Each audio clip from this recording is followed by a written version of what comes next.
Y mientras vamos recibiendo el cafecito, hago un repaso, ¿sí?, de lo que hemos estado hablando estos últimos domingos, ¿sí? El domingo pasado con Germán, que nos compartía, y el domingo anterior, Leandro, hacían la introducción al libro y nos hablaban y nos contaban acerca de las pruebas de Job, el comienzo de las pruebas. Diríamos que cuando leemos ese capítulo 1 y el capítulo 2 de Job, uno observa a Job y diría lo perdió todo.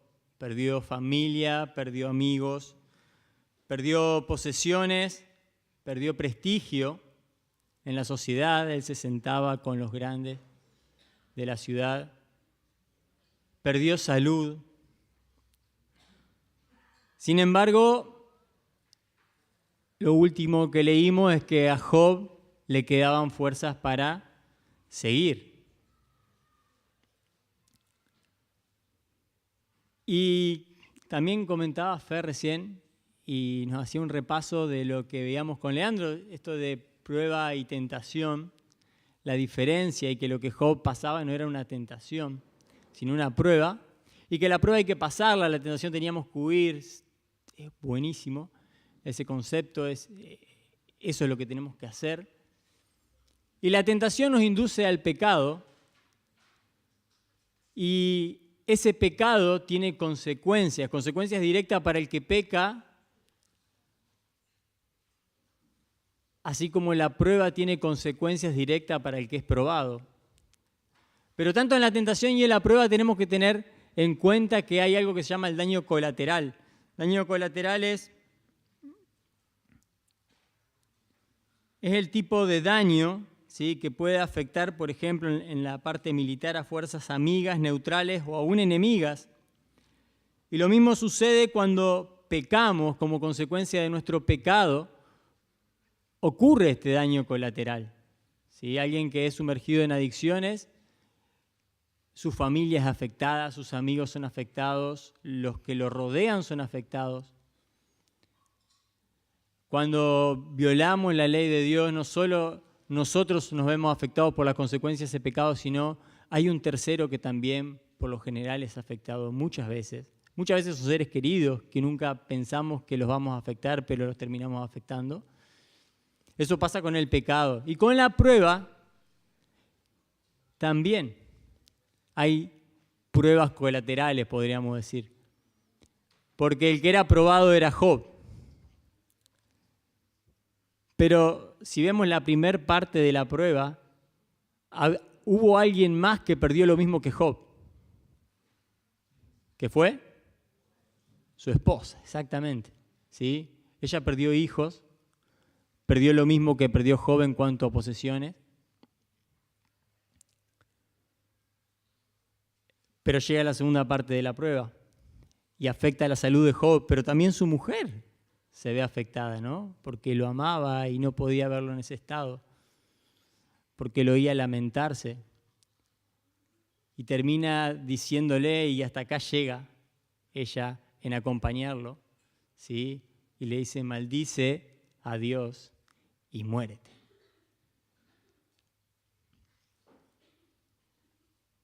Hasta ese punto, Job todavía tenía algo que era la compañía de su mujer. Ahora sí lo había perdido todo, porque había perdido su compañera, ya no la acompañaba, ya no la estaba acompañando más. Y es en ese contexto a donde nos adentramos ahora, ¿sí?, que vamos a ver que llegan los amigos de Job para consolarlo y para confortarlo. En ese momento era para consolarlo y confortarlo. Después, más adelante, lo vamos a estudiar, pero ese consolarlo se transformó en consultarlo y ese confortarlo se transformó en confrontarlo. Y ahí es donde le erraron, ¿no? Pero ahora los invito a orar, sí, y a leer el pasaje que nos toca.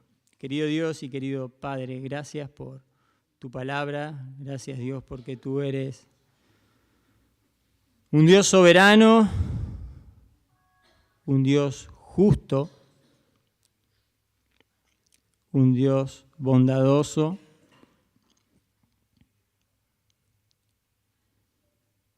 un Dios misericordioso que hace lo que quiere a gusto y placer puede hacer con nosotros. Y no somos quien para cuestionarte. Pero también, Señor, tu corazón lleno de misericordia y de bondad se compadece de nuestro dolor, de la aflicción o de lo que sea que podamos estar pasando. Y también actúa en consecuencia, Señor, trayendo paz, sanando, librando, trayendo consuelo, fortaleciendo. Y te alabamos y te damos gracias por eso. Padre, bendice tu palabra y ayúdanos a entenderla y que podamos rescatar algo, Señor, de todo esto, una enseñanza práctica. En el nombre de Jesús, amén. Bien, Job capítulo 2, versículo 11 al 13, ¿sí? Vamos a leer ahora que después de todo este contexto llegan, ¿sí? Job, habían 3 amigos, ¿sí? Era una persona, habíamos leído ya el contexto, que Job era alguien rico, alguien muy conocido de la región, era la persona más rica de la región, ¿sí? Y tenía 3 amigos en distintas partes, ¿sí? Y se ponen de acuerdo y van a visitarlo, van justamente para esto, ¿no? Para consolarlo y confortarlo. Versículo 11 del capítulo 2 dice: y 3 amigos de Job, Elifaz temanita, Bildad suita y Zofar naamatita, luego que oyeron todo este mal que le había sobrevenido, vinieron cada uno de su lugar, porque habían convenido en venir juntos para condolerse de él y para consolarle. La otra versión dice justamente esto, consolarlo y confortarlo. Los cuales, alzando los ojos desde lejos, no lo conocieron y lloraron a gritos. Y cada uno de ellos rasgó su manto, y los 3 esparcieron polvo sobre sus cabezas hacia el cielo. Así se sentaron con él en tierra por 7 días y 7 noches, y ninguno le hablaba palabra, porque veían que su dolor era muy, muy grande. Acá comienza uno de los pasajes más conmovedores, podríamos decir, de todo el libro de Job. Y si bien más adelante vamos a encontrar que los amigos de Job se equivocaron un montón de veces, en muchas cosas, aquí al principio actúan correctamente. Ellos vinieron cada uno de su lugar, ya que su amistad era tal que los unía con Job, incluso en su sufrimiento y dolor. Romanos capítulo 12, versículos 15 dice: gozaos con los que se gozan y llorad con los que lloran. ¿Sí? Pablo está dando de alguna forma recomendaciones para una vida piadosa. Y dice esto: y sus amigos hacían eco de esto, vinieron a llorar con Job. Es fácil gozarse con los que se gozan. Y ayer nos gozamos con los que se gozaban, nos gozamos con Rigo y con Celeste, y la verdad que fue una fiesta hermosa. Y toda la iglesia estuvo presente y acompañamos.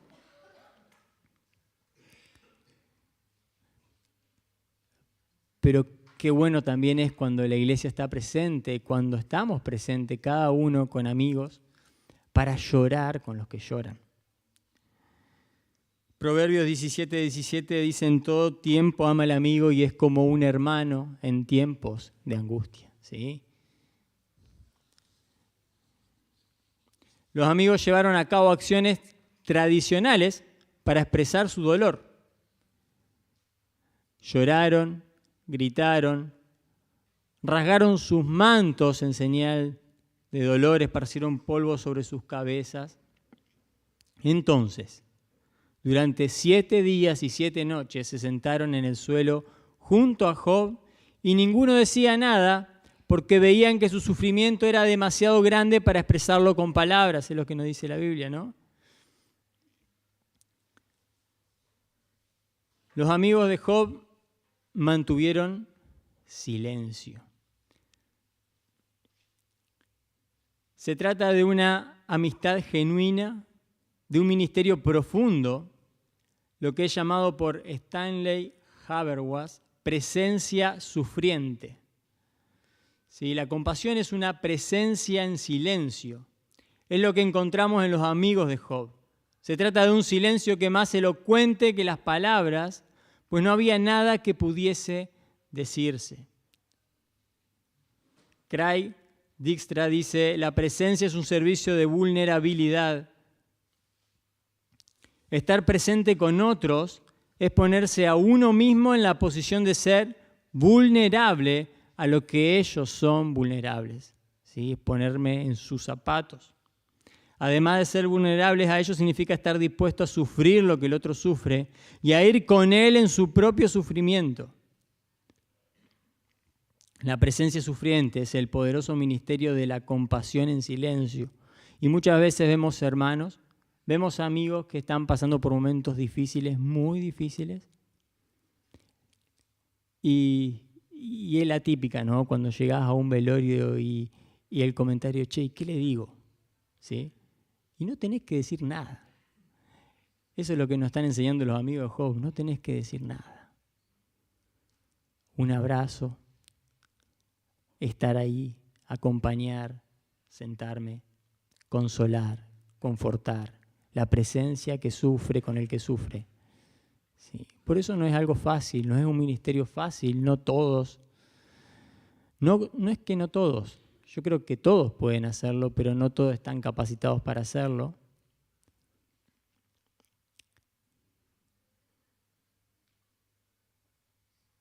Porque requiere eso, ¿no? Requiere estar dispuesto a sufrir.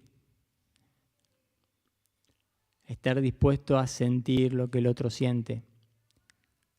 No es ir y decirle, yo sufro por vos, quédate tranquilo, yo la voy a pasar por vos, yo sé cómo pasar esto, así que quédate tranquilo. No, es justamente esto, es guardar silencio. Es estar a su lado, es acompañar. ¿Cuántas veces lo hemos necesitado? Y gloria a Dios por las personas que han estado a nuestro lado. Y esas personas conservan un lugar especial en nuestro corazón y las vamos a tener en cuenta y se va a forjar una relación más profunda que si quizás compartís un viaje junto, una alegría junta. Ese tiempo te une porque estás compartiendo lo más miserable quizás, sentimientos, emociones que a otros no se lo abrirías, pero aquel que se puso a tu lado en ese momento se lo abriste, se lo compartiste y se genera un vínculo que es para siempre. Y esa es la importancia, ¿sí? Si queremos hacer buenos amigos, quizás podemos sacar como una enseñanza, ¿no? Busquemos a alguien que esté pasando por un momento difícil y acompañémoslo. No consideremos hacer grandes fiestas, porque cuando se acabe la fiesta o cuando se apague la luz o cuando se acabe el dinero, desaparecen esos amigos, ¿no? Pero si acompañamos a alguien en su dolor, ese amigo va a estar, va a permanecer y lo vamos a poder tener cuando nosotros también lo necesitemos.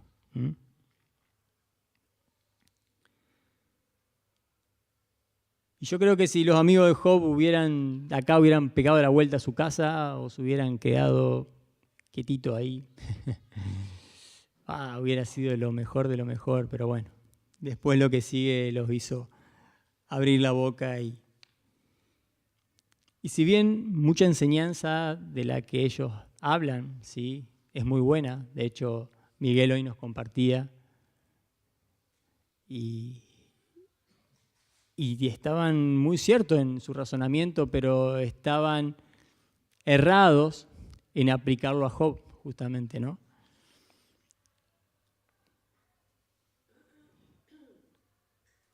Y acá es donde termina el capítulo 2, ¿sí? Estos amigos van, sufren con Job. Y arranca el capítulo 3. Pero la realidad es que cuando llegan los amigos de Job a encontrarse con él, Job ya va a ser varios meses de que Job se encuentra sufriendo esta prueba. Capítulo 7, verso 3 dice: así he recibido meses de calamidad y noches de trabajo me dieron por cuenta. Después lo que pasa de ahí en adelante, ¿sí? Del capítulo 3 en adelante, ya son discursos y respuestas, y eso sí ya es consecutivo, pero hasta ese punto, ¿sí? Job había estado pasando un largo tiempo de pruebas, si bien lo resume en 2 capítulos, no se condice con el tiempo. Acá vemos que hace varios meses que Job estaba pasando por esa prueba. Los sufrimientos físicos, morales y espirituales hubieron de influir poderosamente en su estado de ánimo. Y lo más peligroso de la prueba es su prolongación en el tiempo. No debe sorprendernos que la mente de Job se ofuscara y se viera abrumado por la desesperación. Todos los esfuerzos por hallar una explicación a sus calamidades fracasaban y día tras día la oscuridad se hacía más y más densa. De la abundancia del dolor del corazón de Job habla su boca y finalmente se rompe el silencio. Después de 7 días y de 7 noches, debido a una perturbación paralizante, Job rompe el silencio con un alarido, con un clamor. Y entonces Job nos permite adentrarnos a su corazón, nos permite sentir su angustia. Ahora la causa de su dolor no es tanto la pérdida, el dolor, la enfermedad o las palabras tentadoras de su esposa a abandonar a Dios. Lo que realmente le preocupa a Job ahora es la ausencia y el silencio de Dios.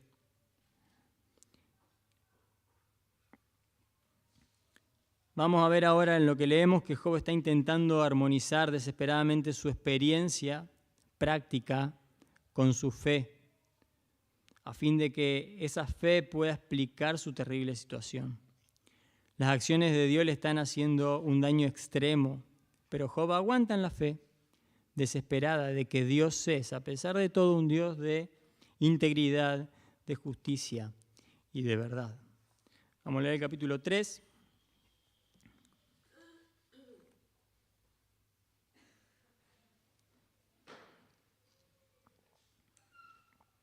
Dice: después de esto, abrió Job su boca y maldijo su día.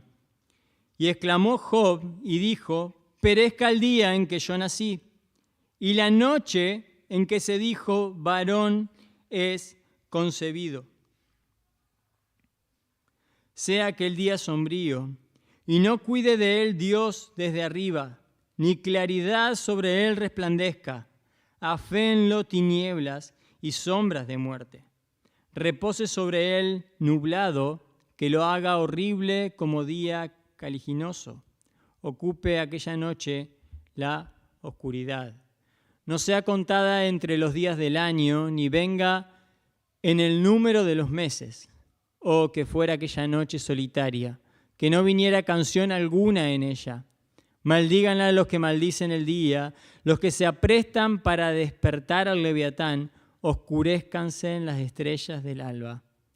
Espere la luz y no venga, ni vea los párpados de la mañana, por cuanto no cerró las puertas del vientre donde yo estaba, ni escondió de mis ojos la miseria. Y acá vemos que Job maldice el día en que nació, sería el cumpleaños no feliz. Esa es la fiesta de cumpleaños a la cual Job invitó a sus amigos, ¿no? A la que vinieron sus 3 amigos. Es el cumpleaños no feliz. Job no maldice a Dios. Job no se maldice a él mismo, no maldice a otras personas. Simplemente quiere que el día de su nacimiento, ¿sí?, sea borrado de su memoria.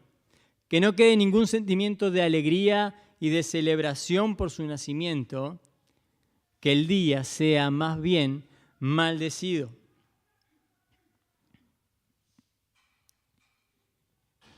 Y pensaba, digo, no, ¿hemos pasado alguna vez por algún día así? ¿Hemos querido borrar algún día de nuestra memoria, de nuestro calendario, de nuestro almanaque? ¿Te ha pasado? ¿Has estado con alguien que lo ha deseado? Bueno, ¿quién estuviste a tu lado en ese momento? Pienso en los amigos de Job que estuvieron allí, ¿no? ¿Quiénes te acompañaron? Sigue, versículo 11. ¿Por qué no morí yo en la matriz o expiré al salir del vientre? ¿Por qué me recibieron las rodillas y aquellos pechos para que me amase? Pues ahora estaría yo muerto y reposaría, dormiría, y entonces tendría descanso con los reyes y con los consejeros de la tierra, que reedifican para sí ruinas, o con los príncipes que poseían el oro, que llenaban de plata sus casas. ¿Por qué no fui escondido como abortivo, como los pequeñitos que nunca vieron la luz? Allí los impíos dejan de perturbar, allí descansan los de agotadas fuerzas, allí también reposan los cautivos, no oyen la voz del capataz. Allí están el chico y el grande, y el siervo libre de su Señor. Y es una sección donde Job comienza a preguntarse ¿por qué? ¿Por qué no murió al nacer? Capítulo 3:11. ¿Por qué hubo alguien para amamantarlo en lugar de dejarlo morir? Versículo 12. ¿Por qué no fue un aborto? Versículo 16. ¿Por qué aquellos que desean morir continúan viviendo? Versículo 20. ¿Por qué tiene que continuar viviendo quien se siente atrapado por Dios? Versículo 23, no lo hemos leído todavía. ¿Por qué? ¿Por qué? Oh Señor, ¿por qué? Y al igual que Job te pregunto, ¿tenés preguntas sin respuesta?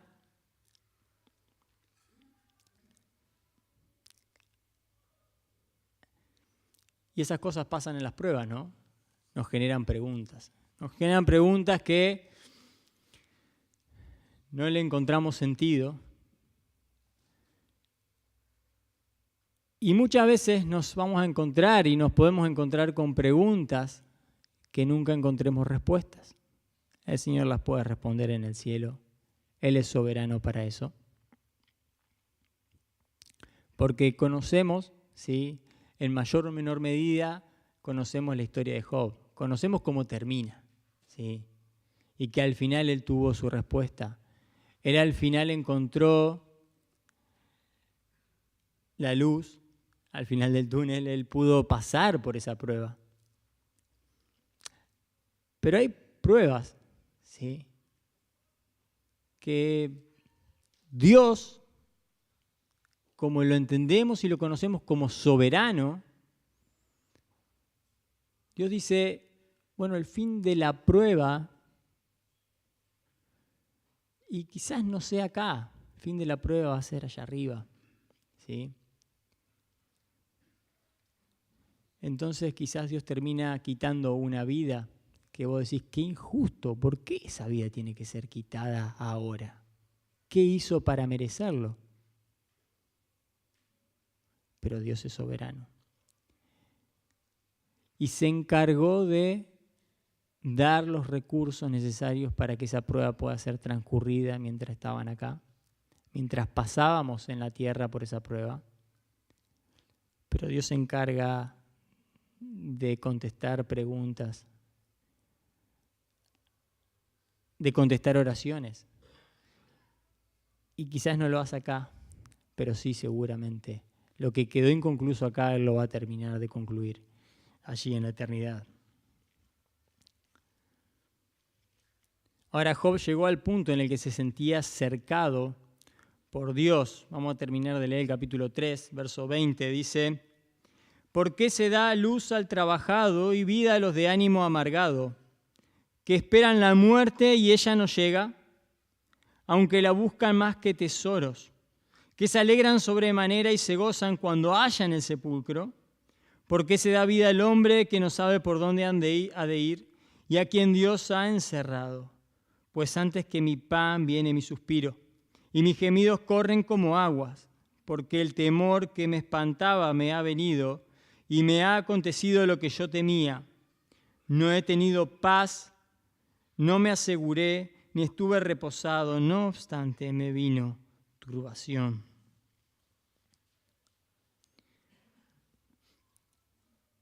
Y concluye Job su lamento con un grito de reproche y de desconcierto. Ahora Job se está acercando, podríamos decir, a un área peligrosa, en la que su fe en la bondad de Dios está siendo llevada al límite. Los gemidos y clamores son su alimento diario, dice. Tiene miedo de ser abandonado por Dios. Y este mismo capítulo acaba con 4 lamentos, versículo 26. Podemos traducirlo de esta manera: no puedo relajarme, no puedo tranquilizarme, no puedo descansar, y la perturbación no me deja en paz. Job, en primer lugar, entra en un estado de ansiedad, ¿sí? De ansiedad grave. Según Barth, lo que entra en conflicto es el conocimiento de Job acerca de Dios y su ignorancia acerca de los caminos de Dios. ¿Sí? Versículo 23 lo encontramos a esto, dice: ¿por qué se da vida el hombre que no sabe por dónde ha de ir y a quien Dios ha encerrado?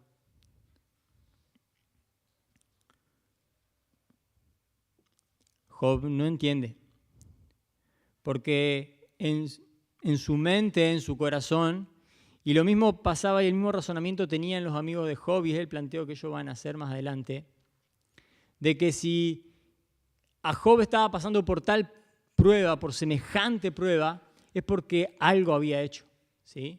Entonces era consecuencia de su pecado y no era una prueba.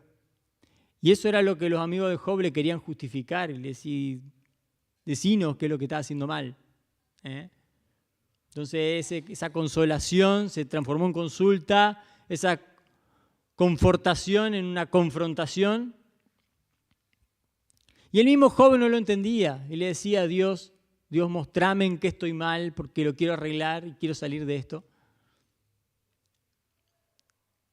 Pero al final termina entendiendo, ¿no?,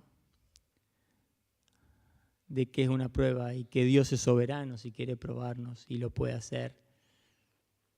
Y que eso resultó en un conocimiento más excelente de los caminos de Dios, ¿sí? Porque podemos conocer acerca de Dios, pero a Dios en sus caminos es distinto. Y en primer lugar, Job se siente con esa ansiedad. Se siente cercado, su camino pareció cerrado por todos lados, ¿sí? Llegó un camino sin salida. Esas salidas estaban bloqueadas porque Dios mismo lo tenía cercado. Y actuaba duramente contra él. Y si Dios estaba contra él, su vida no solo perdía significado, sino que para Job venía a ser una tragedia, la más espantosa de las tragedias. Por lo tanto, no puede sorprendernos que en su gran tribulación maldijera su nacimiento, porque esto es lo peor que le podía haber pasado. Habíamos visto en el capítulo 1 a Job como un sacerdote, como alguien justo, alguien piadoso, alguien que amaba a Dios, alguien que buscaba a Dios, que honraba a Dios, que se ocupaba de su familia, de la santidad de sus hijos, de la relación de sus hijos con Dios. Por lo tanto, para Job había algo más grande, que era su relación con Dios. Y si ahora Dios mismo, que era el que más tenía en estima, él sentía que Dios mismo lo estaba atacando. Él sentía que Dios mismo lo estaba abandonando. Había meses que no había una respuesta de Dios y que solo tenía la prueba día tras día, tras día, tras día. Así se encontraba. Sin sentido, en el lamento de Job no se profieren palabras de maldición contra Dios. Según Job, Dios hubiera obrado con mayor acierto, se hubiera impedido su venida al mundo. La vida del patriarca carecía ahora de sentido. Es incontable el número de los que sufren, atormentados por lo vacío de una vida sin contenido. Y si pensamos que aún en las circunstancias de máximo bienestar material, inmersos en la multitud, muchos se sienten terriblemente solos. A mayor abundancia de bienes de consumo, más dolorosa resulta su miseria interior. A muchas personas la vida les parece un fastidio. La corriente de un existencialismo pesimista invade con profundidad creciente el pensamiento de nuestro tiempo. Si miramos a nuestro alrededor, si observamos sociedades primermundistas, si miramos estadísticas, vamos a encontrar que muchas personas exitosas, muchas sociedades exitosas son los que tienen mayores niveles de suicidio. Y vos decís, bueno, pero teniéndolo todo, se sienten tan encerrados como Job en su miseria y en su prueba. Y ese encierro, esa ansiedad, ese sinsentido de la vida para ellos, los lleva a tomar acciones lamentables, ¿sí? Porque ellos piensan esto que Job escribe. Lo piensan, pero nunca lo dicen. Lo piensan, nunca lo manifiestan. Y cuando lo manifiestan ya es tarde. ¿Qué estaría mejor si estuviese muerto? ¿Sí? No le encuentran sentido a la vida. Y eso no es algo del otro lado del mundo. Eso es algo que lo tenemos a nuestro alrededor. El año pasado, un compañero de la fábrica, alguien con el que me veía todos los días, un domingo a la noche decidió quitarse la vida. Tenía hijos chiquitos, tenía una mujer, vos decís, tenía cosas por las cuales vivir en todo caso, ¿no? Pero en su interior, en su soledad, para él su vida no tenía sentido. Dentro de nuestra misma iglesia esto pasa también, y ha pasado este mismo año, ¿sí?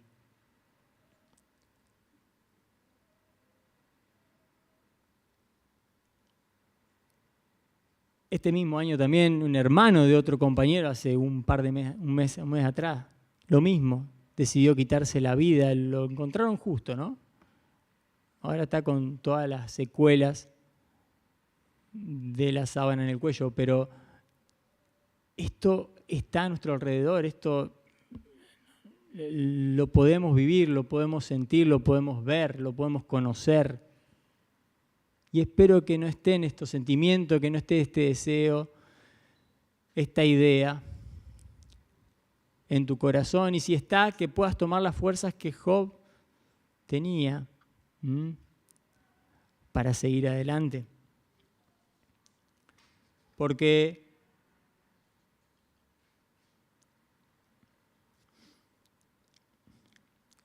sigo leyendo, existen hoy muchos que no advierten en la vida humana ningún significado. Consideran un absurdo el simple hecho de existir. Este concepto de la existencia, llevado a sus últimas conclusiones, abre de par en par las puertas al suicidio. Ahora,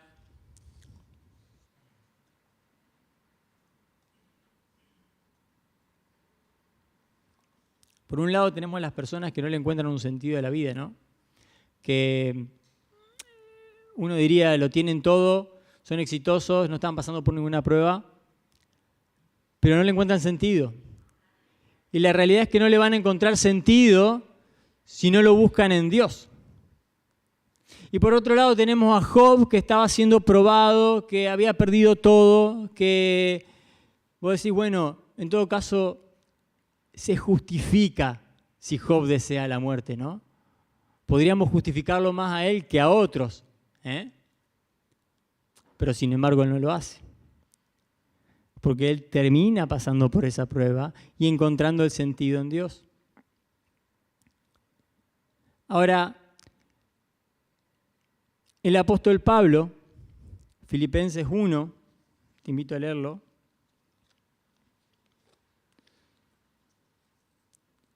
Filipenses 1:21 dice, versículo muy conocido, porque para mí el vivir es Cristo. Ahí tenía todo el sentido de su vida, ¿sí? Él tenía su vida completa en Cristo. Para mí el vivir es Cristo y el morir es ganancia. Y vos decís, Pablo estaba pensando en suicidarse. Él quería morir. No de esa manera, ¿sí?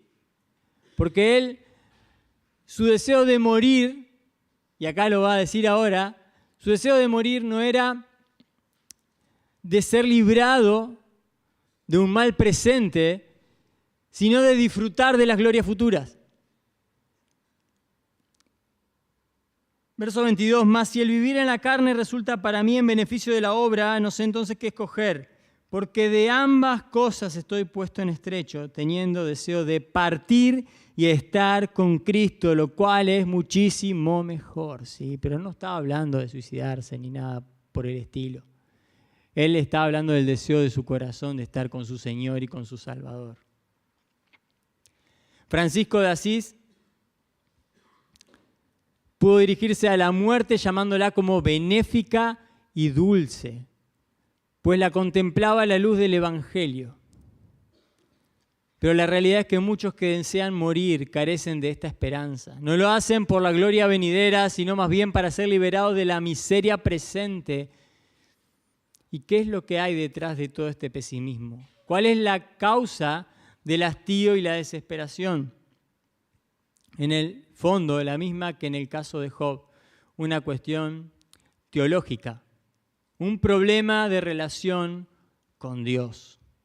Agustín de Hipona dice, el hombre hecho para Dios solo halla descanso cuando lo encuentra en Dios. El incrédulo puede rechazar esta verdad, pero no la puede sustituir. No puede sustituir el descanso que Dios da. No puede sustituir la realización que Dios da, no puede sustituirlo. Puedes rechazarlo todo lo que quieras, pero vas a terminar mal. Aquel que busca el descanso en Dios, lo encuentra en Dios. Solo cuando el hombre reconoce a Dios y vive en comunicación espiritual con Él, halla el verdadero propósito de su vida y le encuentra un sentido. Algo que leíamos recién, Job no lo encontraba en su prueba. No encontraba descanso, no encontraba sentido, pero el que lo busca en Dios, reconociendo su soberanía, al final de todo lo halla, ¿sí? Estamos leyendo un capítulo de la vida de Job, ¿sí? A la luz de la revelación divina aprendemos que el Hijo de Dios vino al mundo para que los hombres tengan vida y la tengan en abundancia. Con Él, con Cristo, ¿sí? Con Cristo, la vanidad de vanidades, como diría Salomón, se convierte en plenitud de plenitudes. La vida toma otro sentido. Y ese Job que se siente cercado, podríamos decir ahora que se siente libre, o la persona que se siente cercada, ¿sí? Y se siente sin sentido, ahora se encuentra libre y con sentido. Y finalmente, aquel que sin Dios, ¿sí? Es guiado al suicidio. El que está con Dios encuentra paz. La vida responde a un plan estupendo de Dios.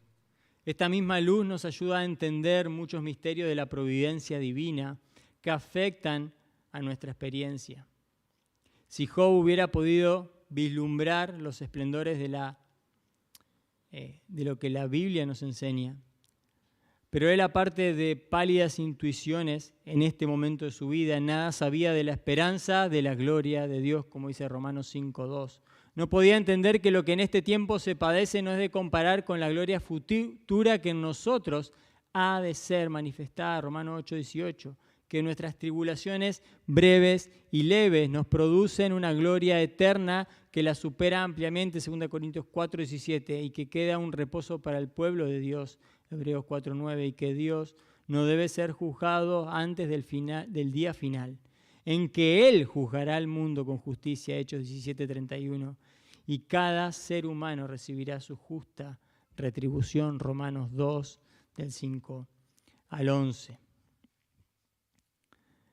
Conocer que la vida responde a un plan estupendo de Dios trae paz, quita la ansiedad y trae paz saber que Dios está al control.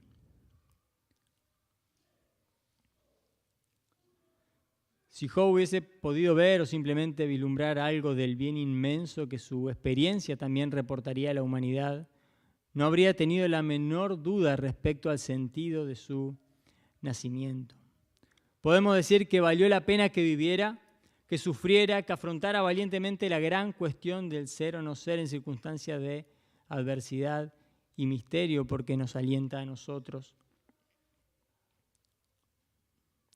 Después de Job, siglos más tarde, Jesús, el despreciado y desechado entre los hombres, el varón de dolores, experimentado en quebranto, demostraría que la cruz, con todo lo que de oscuridad, humillación y dolor tiene, la cruz no es símbolo de derrota, sino de victoria. Y que aún la misma muerte es vencida triunfalmente por la resurrección. Ahora, cuantos viven cerca de Él y le siguen, tienen el convencimiento pleno de que sean cuales sean las circunstancias, vale la pena vivir.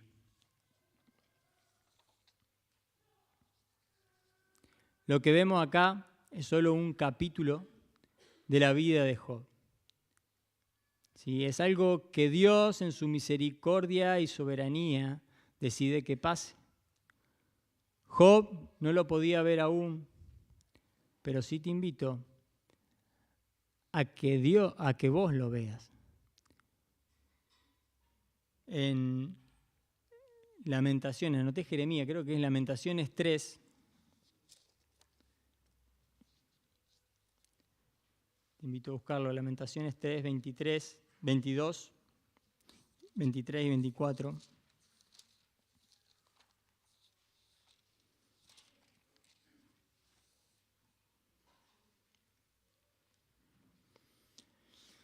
Dice Jeremías, quien también sintió algo muy similar, podríamos decir, a lo que Job sentía, vivió algo muy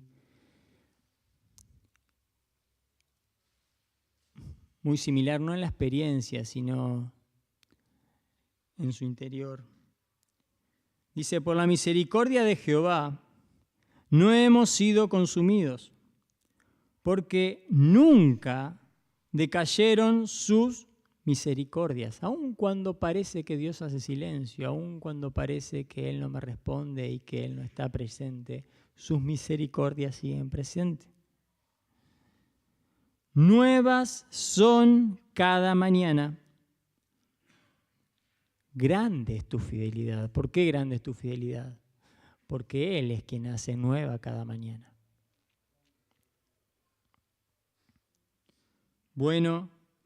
Mi porción es Jehová, dijo mi alma, por tanto en Él, ¿sí? Solo en Él esperaré. Y esta es la respuesta. Esta es la clave, ¿sí? Si quisiéramos llamarlo así, para salir victorioso en medio de la prueba. Dios sigue siendo fiel, sea cual fuere tu capítulo. La porción de tu alma tiene que ser Jehová, y solo allí tendrás reposo verdadero.